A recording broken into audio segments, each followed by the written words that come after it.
শুভ সন্ধ্যা বন্ধুরা। দেখো তো এরকম কড়া পাকের গোলাপ জামুন কে কে খেতে ভালোবাসো। তো সন্ধ্যা পেরিয়ে রাত হয়ে গেছে, ওই জন্য রাতের খাবার নিয়ে চলে এসেছি, মানে খাবো বলে।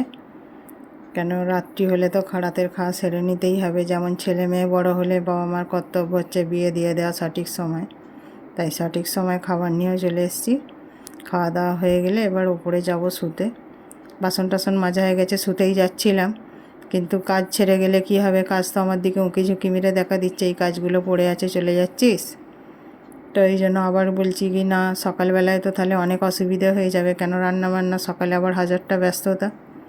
বরকে বললাম যাও মুড়ির ড্রামটা নিয়ে এসো, রান্নাঘর থেকে আটার ড্রামটা নিয়ে এসে ওগুলো ঢেলে রাখি, তারপরেই শোবো। তো এই বর গেছে ড্রামগুলো আনতে, আর আমি একটুখানি জল ভরে নিচ্ছি সেই ফাঁকে।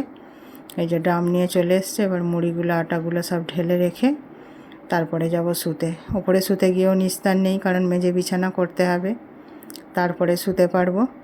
আর হয়তো আবার দেখবো জামা কাপড় গুছিয়ে সবই এসেছি, কিন্তু হয়তো দেখবো এদিক ওদিক একটু আর দু জিনিস সরাতে হবে, এটা পড়ে আছে ওটা পড়ে আছে, তারপর শোয়া। নাহলে সকালে তো হাজার অসুবিধা হবে।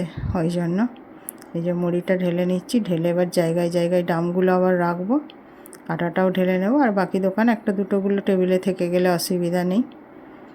তো এই হলো আজকের খাওয়া দাওয়া। এবার শুতে যাচ্ছি। টাটা বন্ধুরা, সবাই ভালো থাকবেন।